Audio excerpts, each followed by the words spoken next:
దయచేసి అందరూ కూర్చోండి. దయచేసి మీడియాకు అడ్డుగా ఉన్నారు, దయచేసి అర్థం చేసుకోవాలి.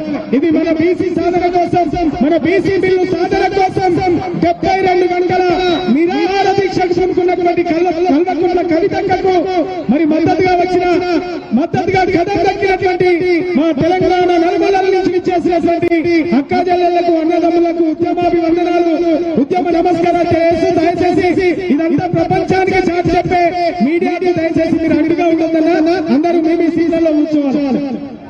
జై తెలంగాణ, జై తెలంగాణ, జై జాగృతి, జై కవిత.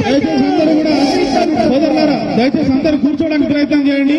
వేదిక మీద ప్రెసిడెంట్ గారు వేదిక ముందున్నటువంటి కుర్చీలలో కూర్చోవలసిందిగా కోరుతా ఉన్నాను. ఈ దీక్ష 72 గంటల పాటు సాగుతుంది కాబట్టి దయచేసి ఎవరు కూడా తొందరపడకండి, ఎవరు కూడా ఆందోళన ఎందుకంటే దయచేసి కూర్చోండి. బ్రదర్స్ ఎక్కడ వాళ్ళు అక్కడ కూర్చోండి. కొద్దిగా ముందు వెనక అందరూ అక్కడ కలవచ్చు. దయచేసి అందరూ కూర్చోండి ప్లీజ్. జై బీసీ, జై బీసీ. పువ్వులల్లా పువ్వువై మంచి మల్లె పువ్వువై, చక్కనైన మల్లెతోని హక్కులన్నీ ఎల్కిడీసి, బహుజనుల పోరాటాలకు పునాదులే వేసినావు.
నాయి బ్రాహ్మణ సోదరులు తమ యొక్క సాంప్రదాయ సన్నాయి వాయిద్యంతో ఈ యొక్క దీక్షాస్థలికి చేరుకున్నారు. వాళ్ళందరికీ కూడా స్వాగతం పలుకుతూ ఉన్నాం.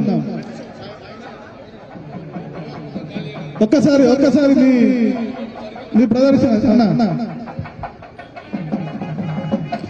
వేల సంవత్సరాలుగా మన వాకిళ్లలో